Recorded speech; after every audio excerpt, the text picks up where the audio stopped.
নমস্কার। শুভ নববর্ষের প্রীতি, শুভেচ্ছা, ভালোবাসা সবাইকে। নতুন বছর ভীষণ ভীষণ ভালো কাটুক সবাই। সুস্থ থাকুন সবাই, ভালো থাকুন। আজকে আমি কবি ব্রত রায়ের লেখা নববর্ষ পালন কবিতাটা শোনাচ্ছি। কাগজ কেটে মুখোশ বানাই ঘোড়া, হাতি, সময় পেলেই মেয়ের মাথা হচ্ছে কাজের সাথে। রঙিন কাগজ ঘরেই ছিল আঠা। কন্যার কাজ কাগজগুলো ফ্রেমের সাথে সাঁটা।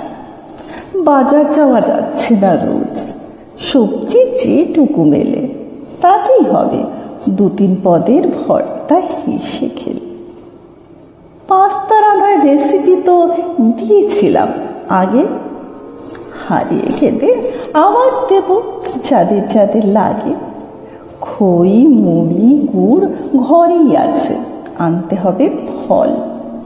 ঘরের ভেতর বর্ষবরণ কেমন হবে বল।